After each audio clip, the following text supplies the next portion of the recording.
Gloire à Dieu. C'est toujours merveilleux d'être dans la présence de notre Seigneur. Et c'est toujours pour moi une joie particulière de venir dans cette église, retrouver mes frères et mes sœurs. Merci pour votre pasteur. Il me fait confiance de laisser prêcher alors qu'il n'est pas là. Mais le Seigneur est fidèle. Et ce qui est important, c'est de se connaître en esprit. Amen. Ce matin, je suis dans la joie. Je ne peux pas vous dire ce que le Seigneur va faire, c'est parce que c'est me mettre à la place de Dieu. Et ce qui est sûr, c'est que quelque chose va se passer dans vos vies ce matin. Et je le crois de tout mon cœur.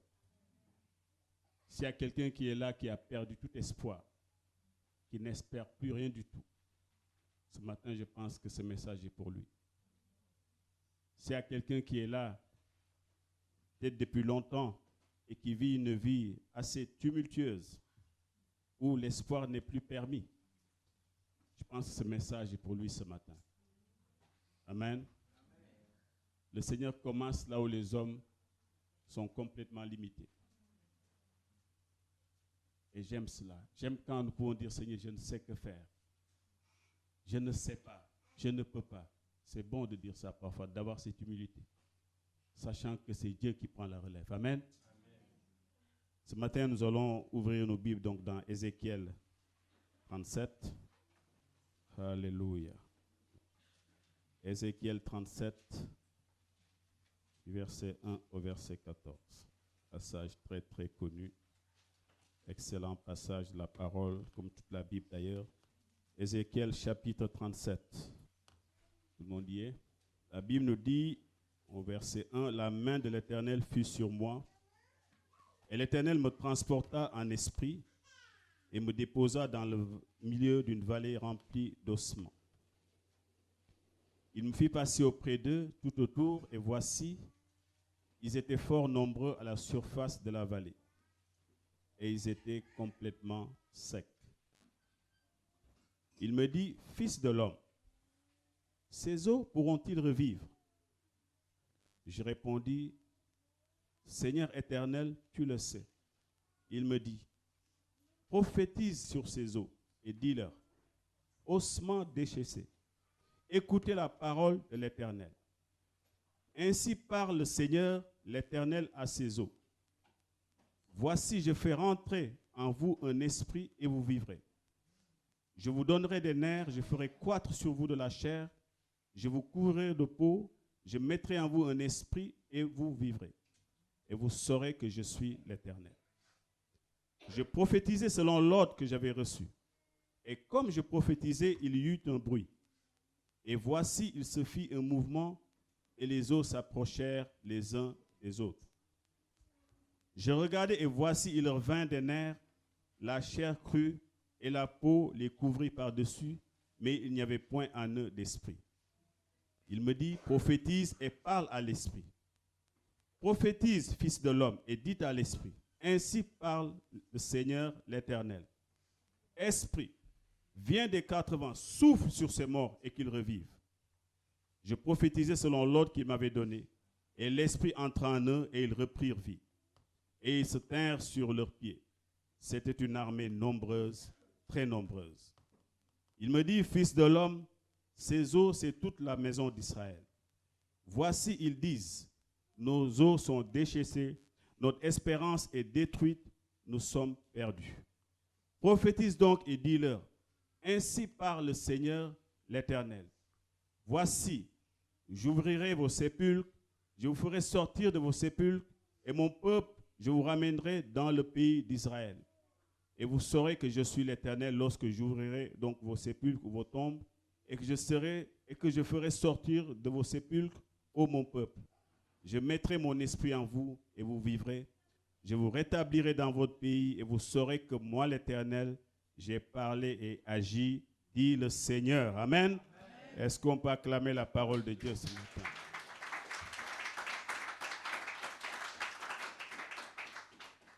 J'aime beaucoup ce passage, mes bien-aimés.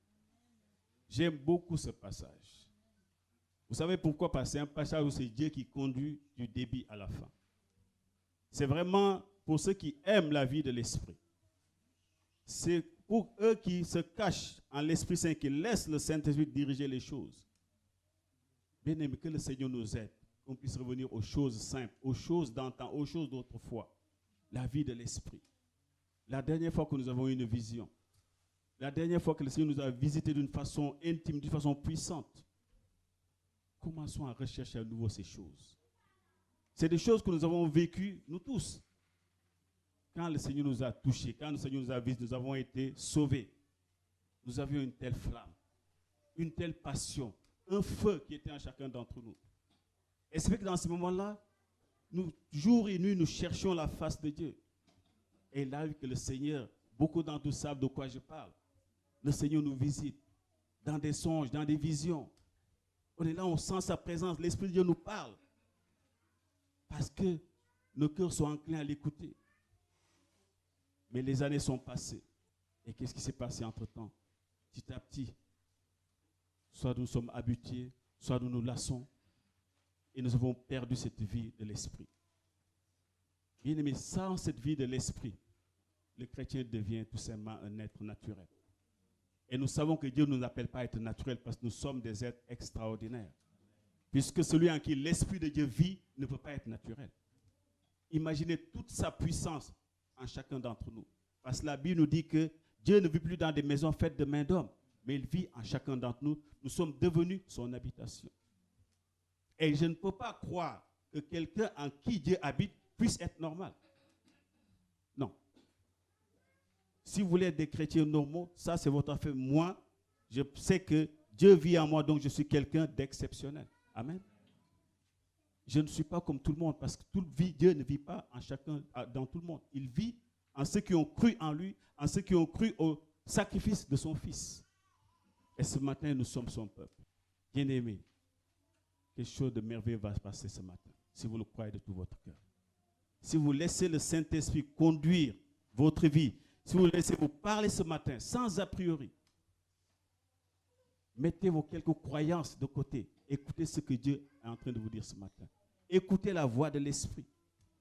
Il vit en chacun d'entre vous. En tout cas, pour ceux qui ont donné leur vie en Jésus, en Christ. Il vit en chacun d'entre vous. Et ce passage est un passage merveilleux. Le peuple de Dieu est en exil parce qu'il a désobéi. Et ils vont être déportés à Babylone. Et Dieu va se servir de son serviteur Ézéchiel dans une vision pour leur dire que tout n'est pas perdu. Et c'est pourquoi ici la Bible nous parle des ossements qui sont complètement secs. Bien aimé, le peuple est dans un pays étranger, dans l'esclavage. Il n'avait plus d'espoir, c'est ce que vous allez voir à la fin. Il n'y a plus aucun espoir qui est permis. Et là, on nous parle des os qui sont complètement secs. Bien aimé, on ne parle pas de quelqu'un qui vient de tomber malade. On ne parle pas même de quelqu'un qui vient de mourir où il y a encore un espoir.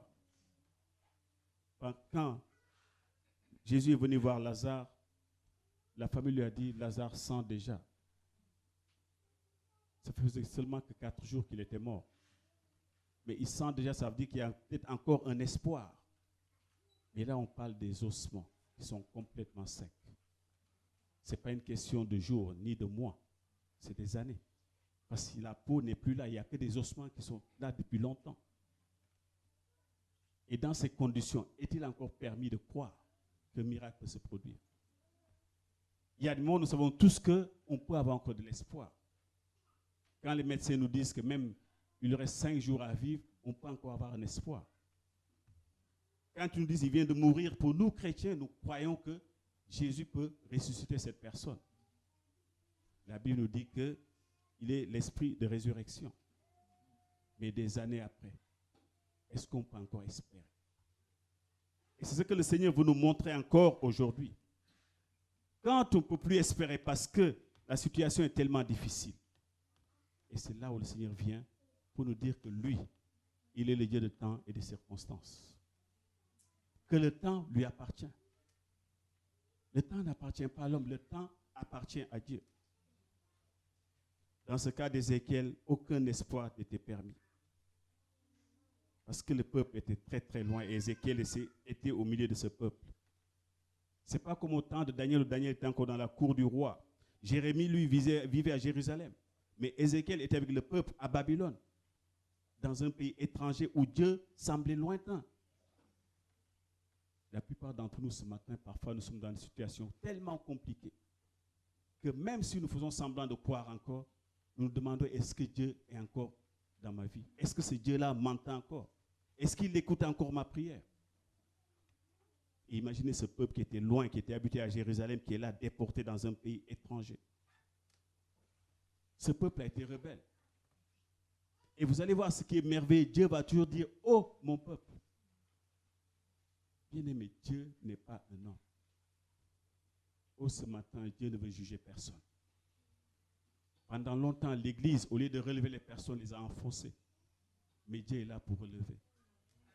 Quel que soit votre fardeau, il est là pour vous relever. Dieu ne juge pas.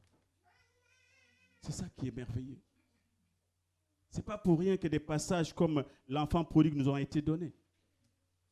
La Bible dit ce jeune homme qu'il a quitté son père. Il avait considéré comme mort, parce que quand on demande un héritage à son père, c'est qu'on l'a enterré. On le considère comme étant mort. La Bible nous dit qu'il a pris tout l'argent, il est parti vivre comme il voulait. Vivre même avec des prostituées. Mais quand ce jeune homme s'est souvenu que l'amour de son père était formidable, parce qu'il connaissait son père. Il savait que son père l'aimait. Et il va dire, mais dans la maison de mon père, j'ai laissé des serviteurs, mais ils sont bien et moi je suis là, loin de mon père. Je me lèverai, je vais retourner vers mon père. Même si je dois être un simple serviteur, je partais. Mais il savait qu'au retour, son père l'accueillerait. Et ce père-là ici était symbolisé par Dieu lui-même. Dieu est en train de nous parler. La Bible dit que ce jeune homme est rentré en lui-même, il a réfléchi. Je dis, je me lèverai et je retournerai vers mon père. Et quand il est arrivé, son père l'a accueilli à bras ouverts. Bien aimé, c'est ça. Dieu nous veut dire que ce père, c'est moi. Ce n'est pas toujours celui que vous croyez. Bien sûr que Dieu n'aime pas le péché. Bien sûr que Dieu n'aime pas un peuple rebelle. Mais c'est Dieu qui nous a créés. Et à chaque fois que nous nous repentons, il nous reçoit à nouveau dans son amour. Dieu n'est pas un homme. Parfois, nous pouvons être très durs. Et je parle souvent à des parents qui peuvent dire parce que l'enfant a commis je ne sais quoi d'autre, je ne te considère plus comme mon fils ou comme ma fille. Ne reviens plus à la maison. Non. Ça, c'est quand on ne connaît pas Dieu. Quand on connaît Dieu, il peut y avoir des problèmes, mais on livre son fils, on livre sa fille à la présence de notre Dieu. On le laisse agir. Amen. Et voyez-vous, dans ce passage, il n'y avait plus d'espoir, l'espoir était plus permis. Et ce qui est merveilleux, c'est Dieu qui va regarder son serviteur. Sachant ce qui se passe dans le cœur de son serviteur, Dieu va lui poser cette question. Verset 3. Fils de l'homme, ces eaux pourront-ils revivre? Est-ce que vous savez que Dieu connaît la réponse? Dieu sait que ces eaux peuvent vivre. Mais il veut mettre son serviteur dans une certaine atmosphère. Il veut lui faire montrer que là où tu peux t'arrêter, tu ne peux pas, moi je peux faire. Est-ce que ces eaux peuvent encore revivre? Et j'ai bien aimé l'humilité du serviteur. Parfois, bien aimé, il est bon de dire, je ne sais pas. Ce n'est pas une honte. Il est bon de dire, je suis limité, je ne sais pas. Je ne sais pas. Parce que là, cette situation, comme je disais tout à l'heure, ce n'est pas seulement un cas qui dure depuis 2-3 jours, mais ces ossements étaient là depuis longtemps. Est-ce que ces eaux vont revivre un jour? Ézéchiel va lui dire, je ne sais pas. Je ne peux pas dire. Et Dieu va lui dire, maintenant, écoutez bien aimé, c'est pourquoi je vous dis, c'est vraiment le message pour ceux qui aiment la vie de l'esprit. Du début à la fin, c'est Dieu qui va conduire les choses. Il me dit, prophétise sur ces eaux et dis-leur. Prophétise sur ces eaux. Parle. Bien aimé, beaucoup d'entre nous prions. Mais peu parlent à leur situation. Peu de personnes parlent à leur situation. La prière, ce n'est pas seulement, Seigneur, tu vois, j'étais en train de débuter de nombreuses paroles. Mais confronté à une situation, on parle à la situation. La situation a un nom, on nomme la situation, on parle de la part de l'Éternel. Et c'est là où l'intimité avec Dieu est importante. Parce que quand je parle à la situation, Ce n'est pas le son de ma voix qui compte, mais le son de ma voix doit être la voix de l'Éternel. Au travers de ma voix, la situation doit entendre que c'est le Créateur qui parle. Ma voix n'effraie pas le diable. Ma voix ne va pas chasser la maladie. Mais quand le son de ma voix devient le son de Dieu lui-même, les choses changent. C'est pourquoi c'est bien d'être un avec l'Éternel. Prophétise, parle. Il leur dit, ainsi parle le Seigneur à ses eaux. Voici, je vais faire entrer en vous un esprit et vous vivrez. Je vais faire entrer en vous un esprit et vous vivrez. On revient au processus de la création. Quand Dieu créa Adam et Ève, le corps était là, mais il manquait quelque chose. Le souffle de vie, manquait l'esprit. Un homme sans esprit ne peut pas vivre. Une église où le Saint-Esprit ne règne pas ne peut pas aller loin. Ne peut pas attirer des païens. Même quand ils viennent, ils retourneront là parce qu'ils n'ont pas été saisis par le Saint-Esprit. Quand ce sont les hommes qui font, ça ne marche pas bien. Pour l'avoir expérimenté plusieurs fois, ça ne marche pas. Et quand c'est Dieu qui saisit les personnes eux-mêmes, quand le païen rentre dans ce lieu et en sortant, sa vie lui a été prêchée, il se dit certainement Dieu était dans ce lieu. Alléluia. C'est ça la force de l'Église. C'est ça la puissance de l'Église, la vie de l'Esprit. Quand le Saint-Esprit commence à se saisir des vies, c'est là où les choses peuvent changer. Je prophétisais selon l'ordre que j'avais reçu. Vous avez entendu? Selon l'ordre que j'avais reçu. Pour parler de la part de l'Éternel, encore faut-il entendre ce qu'il dit. Que Dieu puisse aiguiser nos oreilles afin que nous puissions entendre sa voix. Que nos oreilles soient circoncises, que nos cœurs le soient aussi, afin que la parole de Dieu puisse nous pénétrer. Bien-aimé, ce monde a besoin d'entendre, pas nos voix, mais entendre Dieu leur parler au travers de ses serviteurs et servantes que nous sommes. Ce monde a besoin d'entendre Dieu leur parler. Parce que si c'est moi qui parle, je ne convaincrai personne. Parce que la Bible dit que c'est le Saint-Esprit qui convainc de péché, de justice et de jugement. Amen. Il le fait au travers de ses enfants remplis de l'Esprit. Parce que quand on est rempli de l'Esprit, on parle de la part de l'Éternel. Alléluia. Est-ce que ces eaux pourront-ils vivre ce matin?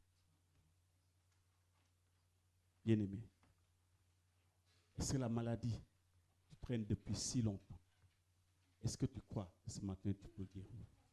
Est-ce que tu crois pour ton mari ou ton épouse pour qui tu pries depuis si longtemps pour qu'il puisse se tourner vers Dieu?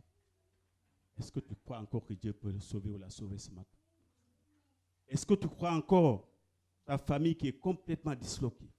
Est-ce que tu penses qu'un jour, on verra encore cette joie dans la maison? Papa, maman ensemble, les enfants, cette grande famille. Est-ce que tu le crois encore? Est-ce que tu crois encore ce matin que ta fille, ton fils qui ne te parle plus depuis tant d'années, toi qui es père ou mère, est-ce que tu crois qu'aujourd'hui, en l'appelant, il va se mettre à pleurer et dire, je ne sais pas qu'est-ce qui m'a touché, mais maman, je t'aime, papa, je t'aime. Est-ce que tu le crois encore ce matin? Est-ce que tu le crois encore? Parce que ça fait longtemps que ça dure. Et quand c'est comme ça, bien aimé, il faut être honnête. Il y a des moments, on prie pour la forme et on n'y est plus. Parce qu'on a prié depuis longtemps. Les pasteurs ont prié, tout le monde a prié, mais tu ne vois pas la solution. Et tu doutes. C'est bien de le dire devant Dieu. Seigneur, je ne sais pas.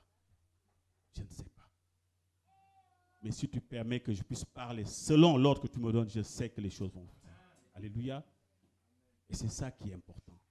Amen. Vous savez, il y a ce que la Bible appelle, quand vous le regardez dans Ésaïe, on nous parle de Ésaïe 45. Ésaïe 45 à partir du verset 2. Dieu va dire à Ézéchiel ici, « Je marcherai devant toi, j'aplanirai les chemins montueux, je romprai les portes d'airain et je briserai les verrous de fer. Je te donnerai des trésors cachés, des richesses enfouies, toujours afin que tu saches que je suis l'Éternel qui t'appelle. » Bien-aimé, ce n'est pas facile de rompre les portes d'airain ni de briser les verrous de fer. Quand vous êtes enfermé dans un lit où il y a des portes d'airain, des verrous de fer, c'est comme quand vous êtes en prison, vous ne verrez jamais le verrou à l'intérieur. Ils sont toujours à l'extérieur. Ça veut dire qu'il faut que quelqu'un, celui qui est le garde, je ne sais pas comment on l'appelle, puisse ouvrir pour que le prisonnier puisse sortir. Et c'est là où on voit la main de Dieu. Il y a des moments où on ne peut plus. Les portes d'airain et les verrous de fer, ça ne se brise pas comme ça. Il faut qu'il y ait une main extérieure. La main de Dieu vienne déverrouiller tout ça pour que vous puissiez sortir. Amen. Je briserai, nous dit Dieu, les verrous de fer et je romprai les portes d'airain. Afin que tu saches que c'est moi l'Éternel. Il n'y a que lui qui peut le faire. Et c'est quelque chose de merveilleux, mes bien-aimés. C'est normal. Je ne fais pas de ce par ceux qui disent que on ne peut pas avoir des moments de faiblesse. C'est faux. On peut avoir des moments de faiblesse parce que nous sommes tout simplement des êtres humains. Mais la bonne nouvelle est que notre force, elle est en Christ. Alléluia. C'est lui qui nous rend forts. Paul dit, c'est quand je suis faible, je me sens fort, n'est-ce pas? Parce que c'est Dieu lui-même qui le fortifie. Et c'est ça qu'on appelle l'abandon total. Je m'abandonne entre ses mains. C'est ça la véritable foi. Je m'abandonne entre ses mains. C'est dur, je ne veux pas nier. Je ne veux pas dire que je ne suis pas malade. Je ne veux pas nier que ça va, je ne veux pas nier que ça... Mais je sais que l'Éternel est capable de me sortir de cette situation. C'est ça le plus important. Dans la vie chrétienne, il y a des hauts et des bas. Je me lève, je tombe, je me lève, je tombe. Mais la Bible dit le juste va tomber 7 fois, mais 7 fois Dieu va le relever. Alléluia. C'est ça qui est important. Et c'est pourquoi ma vie chrétienne, elle est simple. Il y a des moments comme ça, je suis dans des moments terribles de doute. Vous savez, parfois quand une nouvelle arrive, on ne sait pas quoi faire. On est là comme paniqué, mais chez moi, ça dure 30 secondes. Dès que ça arrive, je dis, pourquoi? L'Éternel est vivant. Il est vivant. Ce n'est pas un Dieu mort, on ne l'a pas enterré. Tous les autres dieux ont des tombeaux. Mais lui, il a triomphé de la mort. Et quand j'entends ça, quelque chose, je dis, demain, il fera jour, je sais que l'Éternel est vivant. Et je crie à lui. Et je peux vous assurer tout, je me sens très bien tout de suite. C'est Dieu qui le fait. C'est cette foi que je manifeste quotidiennement. Et c'est ça qui est merveilleux. Romains 4, à partir du verset 17. Là, c'est Abraham. La Bible dit, je t'ai établi père d'un grand nombre de nations. Il est notre père devant celui auquel il a cru, Dieu qui donne la vie aux morts et qui appelle les choses qui ne sont point comme si elles étaient. Dieu qui donne la vie aux morts. Il n'y a que lui seul qui fait. Vous avez déjà vu quelqu'un donner la vie aux morts? Dieu seul peut le faire. Mon ami, qu'est-ce qui est mort dans ta vie aujourd'hui? Qu'est-ce qui est mort depuis si longtemps que Dieu ne peut pas redonner la vie? Qu'est-ce qui est mort depuis si longtemps? Il est celui qui donne la vie à ceux qui est mort. Et la même Bible me dit que il appelle les choses qui ne sont point comme si elles étaient. C'est bien de comprendre ces choses-là. Ce n'est pas parce que je ne vois pas que ça n'existe pas. Mais revenons dans le monde spirituel. Paul nous dit que les choses invisibles sont encore plus importantes que les visibles. Parce que le visible vient de l'invisible. Dieu n'a pas créé le ciel et la terre du néant. Et bien quelque part. Nous étions bien quelque part. Dieu nous a simplement appelés à rentrer dans le monde. C'est des choses qu'il faut comprendre. C'est pourquoi ça change ma façon de prier.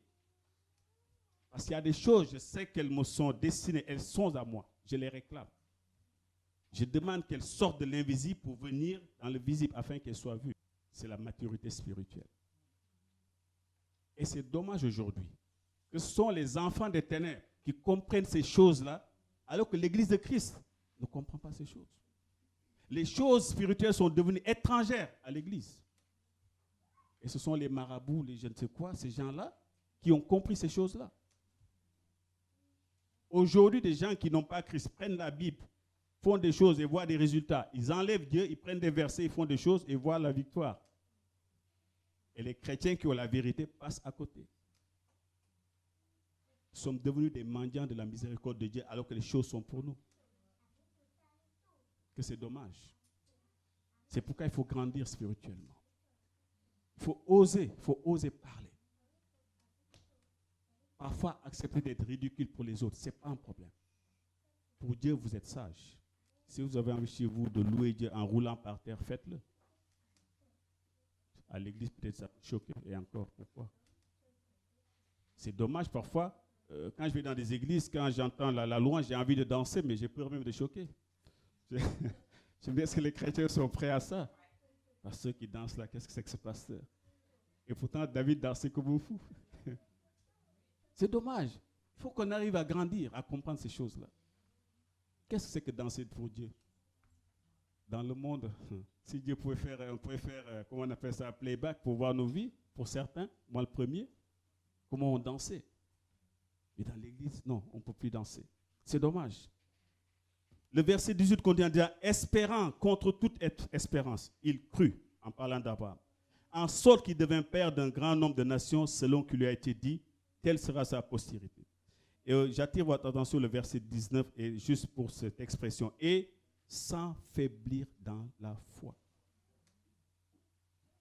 Soulignez-le en gras, répétez-le à chaque fois, sans faiblir dans la foi. Même si une promesse vous a été donnée, si vous faiblissez dans la foi, si vous ne vous relevez pas, vous risquez de l'avoir passé sous votre nez. Sans faiblir dans la foi, il ne considéra point que son corps était déjà usé, puisqu'il avait déjà près de 100 ans, et que Sarah n'était plus en état d'avoir des enfants. Il ne douta point par incrédulité au sujet de la promesse de Dieu, mais il fut fortifié par la foi, donnant gloire à Dieu. Amen. Sans faiblir dans la foi. Bien, c'est le secret de toute réussite. Qu'on soit chrétien ou pas. Ne soyez pas étonnés de voir des païens prospérer, réussir dans beaucoup de choses. C'est tout simplement parce qu'ils ne faiblissent pas dans la foi. Ça s'appelle la persévérance. Je me demande comment les gens qui n'ont pas Dieu font pour tenir. Ils ne croient pas en Dieu. Et pourtant, ils se disent ça va marcher. Dieu honore la foi. On n'a pas dit Dieu honore la foi des chrétiens. La foi tout court. La persévérance tout court. Parce que celui qui fait ça, même s'il n'a pas Dieu, il honore Dieu sans le savoir. Parce qu'il obéit à la parole. Et mais sortons de ce sectarisme. La Bible, elle a été écrite pour tout le monde. C'est un livre qui est universel. Il y a des gens qui appliquent des principes bibliques sans jamais avoir lu la Bible. Je vais peut-être vous choquer. Il y a des gens qui appliquent la... Vous les voyez, ils sont persévérants. Ils n'ont pas Dieu et quand il y a des soucis, c'est eux-mêmes qui vous consolent. Ils vous disent, tenez bon, la vie continue. Ils ont leurs expressions. La vie continue, ça va aller. Et vous les voyez, ils sont forts. Ils sont joyeux. Ils aiment aider. Ils donnent tant d'amour. Parfois, j'ai honte. Quand on voit tous les problèmes qu'il y a dans le monde, la famine, tout ça. Mais c'est les païens qu'on voit. Vous voyez quelqu'un qui est à l'aise ici à Paris, dans les beaux quartiers. Il laisse tout. Il prend son sac à dos, paf.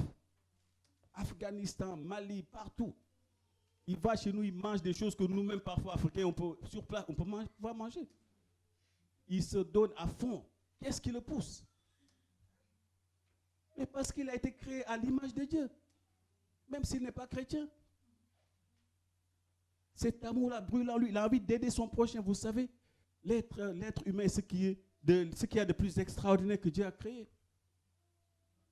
Bien aimé, c'est lui qui fait du bien à son prochain. La Bible ne parle pas de faire du bien aux chrétiens. Faire du bien à son prochain. Son prochain, c'est peut-être le voisin à côté qui ne partage pas la même religion que toi. C'est ton prochain. Et parfois, les autres le comprennent. L'Église est devenue très sectaire. Quand on dit prochain, on pense aux frères et aux sœurs. Non. La Bible nous dit d'aimer ceux qui nous haïssent. De faire du bien à ceux qui nous maudissent. Il dit, quand tu invites quelqu'un, invite celui qui ne pourra pas t'inviter. Si tu vois un gars qui est tout assis là-bas, surtout nous qui sommes à Paris, en train de boire son vin, est-ce que tu vas l'inviter chez toi? Et lui, il ne pourra pas t'inviter. Et Dieu, il faudra c'est vers cela qu'il faut aller. Que Dieu nous aide ce matin à comprendre ces réalités-là. Que Dieu nous aide. Nous sommes en train de juger le monde. Dieu n'a jamais parlé du monde dans la Bible. Paul, quand il s'adresse aux églises. Le monde, laissez-le à Dieu. Le monde, il faut prier pour le monde. Vous ne pouvez pas juger quelqu'un qui n'a pas l'Esprit de Dieu. La Bible dit que c'est un homme animal. Un animal est un animal. On pouvait le juger. Et de la compassion, prier pour lui. Mais par contre, entre nous, on peut se dire des choses. Alléluia. Que le Seigneur nous aide ce matin. On va revenir à notre passage. Et Ézéchiel dit, pendant qu'il était en train de prophétiser, il y eut un bruit. Alléluia. Bien aimé, quand Dieu parle, il commence à se passer quelque chose. Quand Dieu commence à parler dans nos vies, vous voyez que c'est Dieu qui parle. La nature entière obéit à Dieu. Tout a été créé par lui. Et vous savez que votre voix a de la puissance. Quand vous parlez, il se passe quelque chose dans l'atmosphère. Parce que comme je vous disais tout à l'heure, ce n'est plus votre voix qu'on entend, c'est la voix de l'Éternel qu'on entend. Et c'est ça notre force.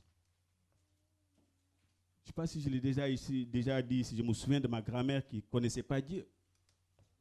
Et à chaque fois que j'avais une petite fièvre, j'étais tout petit chez moi au Sénégal, et mamie se levait en pleine nuit. Elle commençait à parler. Mamie n'était pas chrétienne. Elle parle. Mon petit-fils va vivre. Cette fièvre doit disparaître. Personne ne peut le toucher. Je me souviens encore de ça. Elle se saignait les reins, comme dans la Bible. Je me souviens aussi de ces paroles. Et bizarrement, je me sentais bien. Comme par magie, comme par enchantement. La puissance des mots, la puissance de la parole. Parlez à votre situation, parlez à l'atmosphère. Dans la maison, parlez. Entrez dans chaque chambre. Livrez la maison à Dieu. Si c'est l'enfant le problème, dès qu'il sort, entrez dans la chambre, parlez. Mettez la main sur son lit, parlez. Je me souviens d'une fois d'un couple qui m'a appelé. La sœur était convertie par le mari. Et vraiment, chaque nuit, la sœur était traumatisée parce que elle voyait son mari parfois dans des situations compliquées. Vous savez, parfois, certaines visites nocturnes. Je ne vais pas donner les détails parce qu'il y a des enfants au milieu de nous. Et voyait son mari dans des situations très, très compliquées. Vous voyez, comme s'il y avait une femme qui était là chaque nuit. La sœur me disait, je me lève tous les jours, c'est pas que je rêve, j'ouvre les yeux, je vois mon mari en action avec quelqu'un que je ne vois pas. Pendant des années, des années.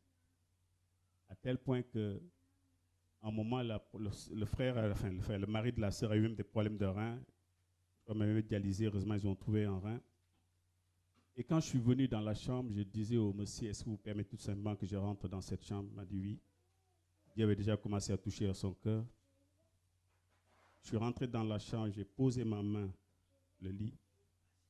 Et j'ai tout simplement dit, à partir d'aujourd'hui, je ne permets pas que dans ce lit, il y ait de la souillure. J'ai commencé à parler de la part de l'Éternel. Et je peux vous assurer qu'à partir de ce jour, j'ai appelé la sœur des années après. Elle m'a dit, plus rien ne s'était passé. La situation était devenue normale. Plus rien ne s'était passé dans cette maison. Bien-aimé, quand vous parlez de la part de Dieu, vous êtes écouté. Et c'est ça qui est important. La sœur était complètement découragée. Elle dit, je ne dormais pas. Chaque nuit, c'était des cris. Mais l'Éternel a fait grâce. Amen. Et n'hésitez pas. Il y a tellement de situations. Quand je vois des personnes qui se battent dans nos églises pour telle ou telle chose, alors que le ministère doit s'exercer d'abord dehors, vous avez l'occasion d'exercer le ministère parfois sans le savoir.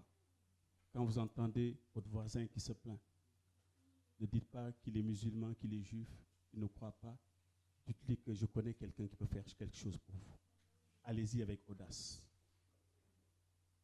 Je me souviens, parfois j'étais au travail et personne venait me voir en disant, je suis juif, mais j'ai entendu que vous êtes serviteur de Dieu, est-ce que vous pouvez prier pour mon enfant? Vous savez, quand ça chauffe, on ne regarde plus, j'ai de telles religions, non. On cherche simplement une solution.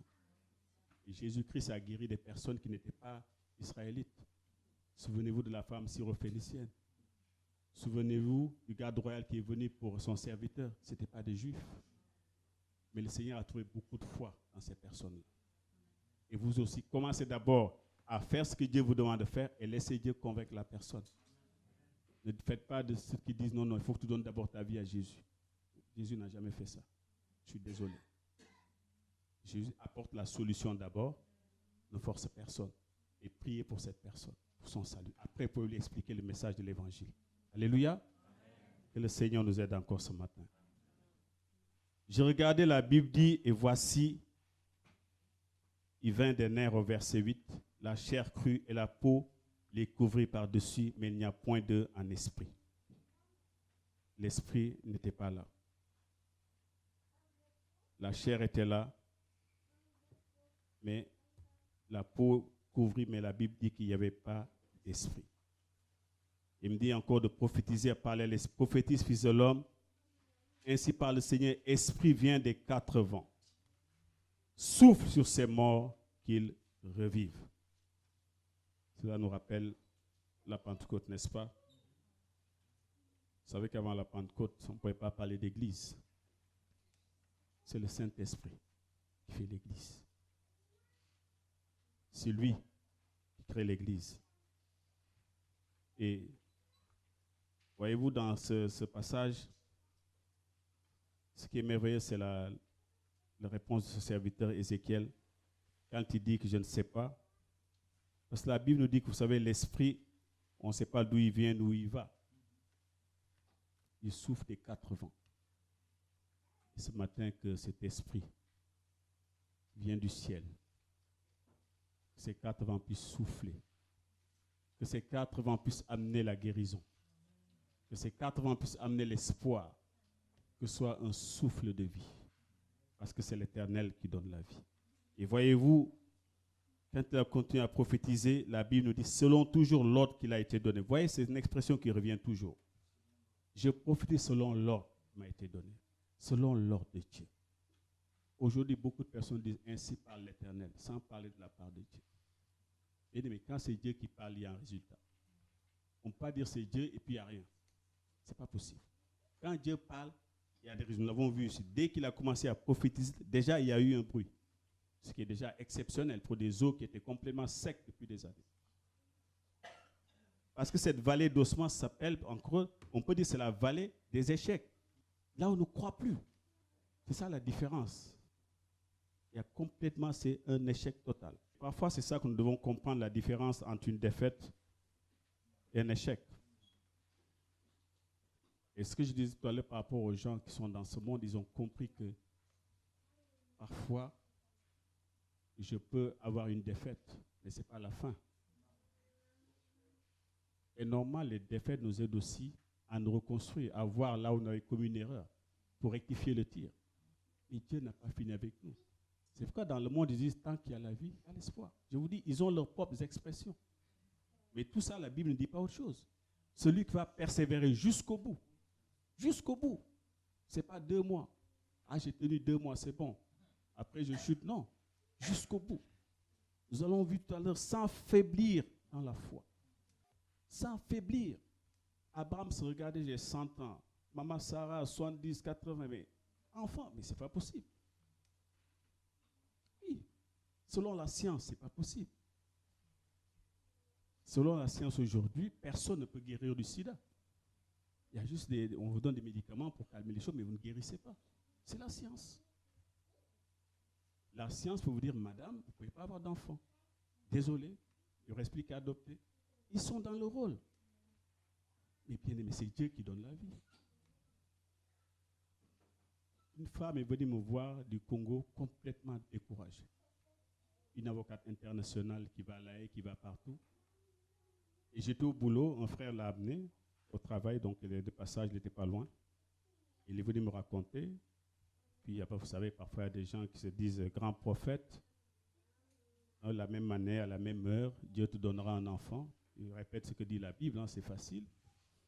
Après, il faut donner une offrande royale. Hein, c'est pas comme, comme ici en Afrique, quand les gens donnent, ils donnent. Surtout si Dieu lui dit qu'elle aura un enfant. D'année en année, rien ne se passe. Cette femme est passée au boulot, on a prié quoi, peut-être 5-10 minutes. Je dis, ma soeur, tout ce que je sais, c'est que c'est l'Éternel qui donne la vie. Les médecins sont dans le rôle, mais c'est Dieu qui donne la vie. Nous allons prier. Et nous allons parler à tes trompes. Nous allons parler à tes ovaires. Nous allons parler à ton utérus. Tout l'appareil reproductif. nous le livrons entre les mains de Dieu. Il faut qu'ils entendent la voix de l'Éternel. Nous avons prié. Je dis à la sœur, Dieu voulant, nous viendrons célébrer la naissance. Ça me fera connaître aussi le Congo. Et un frère qui est parti au mois de février, je devais partir avec lui, mais bon, c'est au Congo RDC, hein, comme il y avait pas mal de tensions au niveau de la guerre et tout ce qui suit. Le frère est parti de là-bas, il m'a appelé. Il m'a dit que la sœur pour qui nous avons prié est tombée enceinte. Elle était dans une telle joie. Elle était tellement contente pour une prière seulement de 5-10 minutes. Mais parce que, bien-aimé, c'est l'Éternel qui donne la vie. L'Éternel peut renverser les choses. C'est pourquoi Ézéchiel va nous ramener au travers de cette vision à vraiment quelque chose de profond. Toi qui n'espères plus depuis des années, 10, 15, 20 ans, ce message est pour toi ce matin. Parce que ces eaux-là étaient là depuis très, très, très longtemps. Vous imaginez les gens qui viennent, qui trouvent des os de dinosaures parfois, et vous leur dites, ces eaux peuvent revivre. On dit, monsieur, nous, on est des gens sérieux, il ne faut pas nous fatiguer. Et c'est la même chose ici. C'est pourquoi Ézéchiel était dans un trouble. Parce que si je dis, mon frère, ma soeur, aujourd'hui ta situation peut être bien régularisée par Dieu, que cette maladie, tu peux en guérir, que l'enfant après tu cours depuis des années, tu peux l'avoir aujourd'hui, tu vas me dire, mais qu'est-ce qu'il raconte? J'ai des rapports de médecins qui sont là devant mes yeux, ils m'ont dit que ce n'est pas possible. Et j'aime bien quand ce n'est pas possible selon les hommes. Parce que Dieu prend le relais. Alléluia. Et c'est ça qui est merveilleux. Bien-aimés, revenons à des choses simples. La foi, comme des petits-enfants. C'est ça qui est important. La foi, comme des petits-enfants. Est-ce que ces eaux peuvent-ils revivre ce matin? Alléluia. Prophétise sur ta propre vie. N'attends pas toujours qu'il y ait des prophéties dans ta vie. Toi-même, sois le prophète de ta propre vie. Dieu t'a établi comme prophète, comme sacrificateur, comme roi. Tu as les trois comme Christ. Considère-le comme étant un roi, un sacrificateur qui se sanctifie et un prophète qui parle de la part de Dieu à sa propre situation. Qu'est-ce qui n'a pas marché depuis tant d'années dans ta vie? Tu pries, mais tu sais qu'au fond de toi, mais tu n'y crois plus. Tu pries parce qu'il faut prier. C'est devenu une habitude. Mais il n'y a plus cette flamme, il n'y a plus ce feu. Je ne parle même pas d'espoir. Parce que c'est terrible quand il n'y a plus d'espoir. On prie, mais nos prières sont creuses. On le fait parce que, bon, il faut bien prier avant de se coucher, il faut bien prier le matin, mais il n'y a plus de flamme. Dieu ne te condamne pas ce matin. Il voit cette souffrance. Et ce qu'il veut, c'est qu'il puisse dire comme Ézéchiel, Seigneur, toi tu sais. Tu sais que ces eaux peuvent revivre. Moi, je ne le sais pas. Et nous avons eu, la chance d'avoir ce passage. Ézéchiel avait que des paroles de l'Éternel qui lui venaient aux oreilles. Et voyez-vous, verset 10, pendant que je prophétisais selon l'ordre qui m'a été donné, la Bible nous dit que l'Esprit entra en eux et ils reprirent vie. Ils se tinrent sur leurs pieds. C'était une armée nombreuse, très, très, très nombreuse. C'est ce qu'on appelle parfois des champions qui s'ignorent. Il y a quelqu'un qui est là, pendant que tu es en train de pleurer, dire je ne vaux rien. Tu es en train de voir un Samuel. Pendant que tu es là, tu es en train de voir mais un champion. Une servante puissante, un serviteur renommé. Pendant que tu es en train de dire tu es en train de voir quelqu'un d'important. Quelqu'un qui va compter dans ce pays de France. Mais toi, tu ne le vois pas. Comme ce peuple d'Israël ne voyait, ils voyaient qu'ils étaient secs, qu'ils étaient loin de Dieu. Et Dieu dit c'est une armée nombreuse. Alléluia. Et c'est pourquoi vous allez voir la suite. Il dit, prophétise donc, verset 12, et dis-leur, ainsi parle le Seigneur. Voici, j'ouvrirai vos tombes et je vous ferai sortir de vos tombes. Oh, mon peuple. C'est merveilleux. Au moment où tu pleures, que Dieu dise, tu es encore son peuple. Qu'est-ce que c'est merveilleux. Au moment où tu crois, puis Dieu dit encore, mon fils, ma fille. C'est excellent. Et c'est ça notre partage. Et Dieu dit, et vous saurez que je suis l'Éternel lorsque j'ouvrirai vos tombes et que je vous ferai sortir de vos tombes, ô mon peuple. Je mettrai mon esprit en vous et vous vivrez, je vous rétablirai dans votre pays et vous saurez que moi, l'Éternel, j'ai agi et parlé. Amen. Amen. Que j'ai agi et parlé. Voyez, entre notre vision, les épreuves et les soucis déforment la vie. Parce que je ne me vois plus comme Dieu me voit, mais je me vois comme moi, je me vois avec mes problèmes. Et c'est ça le drame. Si la vie chrétienne, c'est se voir comme on était avant, ça ne sert à rien de venir à Christ. Mais la Bible nous dit que nous avons été rachetés. Ça veut dire que nous appartenons à quelqu'un d'autre.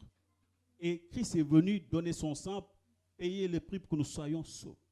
Et vous pensez que Dieu nous a sauvés, que nous puissions être assis dans l'esclavage, dans des problèmes? Non. Dans les problèmes, il y a quelque chose de bon, ça me permet de m'attacher à l'Éternel. Ça me permet de dépendre totalement de Dieu. Et de dire, Seigneur, sans toi, je ne peux rien faire.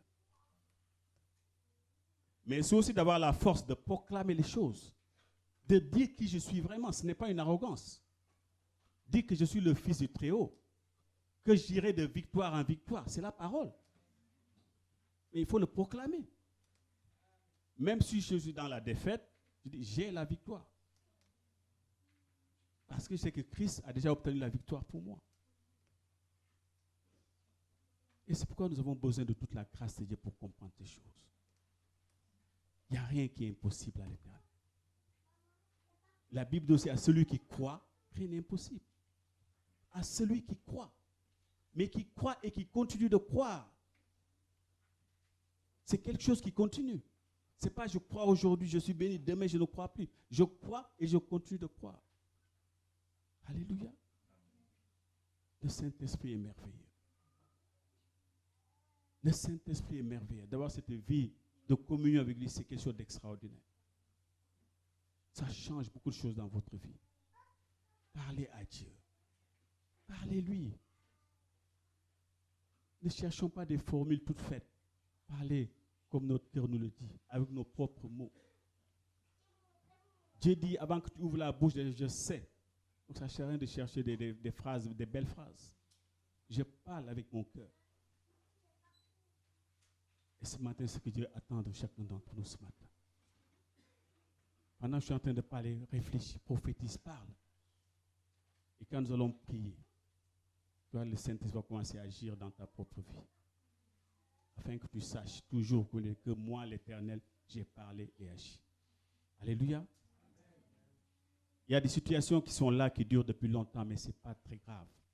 Pour Dieu, ce n'est pas un souci. Nous l'avons vu tout à l'heure, il est celui qui donne la vie aux morts. Et qui appelle les choses qui n'existent pas comme si elles existaient. Comment ça appelle ces choses-là? Appelle-les dans ta vie. Des choses que tu n'as jamais vues et ne te limite pas. Quand tu te limites, Dieu te suit dans ta limite. Sois fou, sois folle. Pour les hommes, mais sage pour l'Éternel. Amen. Élargis les cordons de ton tente ce matin. Élargis-les. Vois grand. Et je m'adresse à la jeunesse. Vous n'êtes pas là pour accompagner les autres. Il n'est pas seulement donné aux autres de créer des choses et que tout le monde aussi, vous aussi. Dieu vous a donné la sagesse. Impactez-les. La différence, quand les gens viendront voir vous applaudir, vous direz, c'est seulement par la grâce de Dieu. Alléluia. Ne soyez pas timides. L'esprit de timidité n'est plus en vous. Soyez remplis de Dieu et soyez audacieux. Alléluia. Parce que quand on a Dieu, on va de l'avant. Même si on n'a pas de diplôme, le meilleur des diplômes, c'est le Saint-Esprit. Alléluia. C'est le meilleur des diplômes. Si c'est les diplômes qui conduisent ce monde, ça se saurait. Ceux qui dirigent ce pays depuis des années sont tous des grands diplômes et pourtant, la sagesse ne vient pas des diplômes. Alléluia. Elle vient d'en haut. Amen. Nous allons nous tenir debout pendant un moment. Alléluia. Jésus-Christ de Nazareth. Ô Seigneur, que l'espoir revienne ce matin. Que celui qui ne croyait plus depuis si longtemps puisse ce matin, Seigneur, revenir à toi. Que la vraie vie revienne, que l'esprit de foi nous visite ce matin. Alléluia. Jésus-Christ de Nazareth. Que c'est jusqu'à présent, Seigneur, ne puisse plus résister. Que celui qui était dans un lieu où c'était les portes d'airain, les verrous de fer, qui l'enfermait, que ces choses soient détruites ce matin. Détruites ce matin. Détruite ce matin. Détruite ce matin. Détruite ce matin. Détruite ce matin.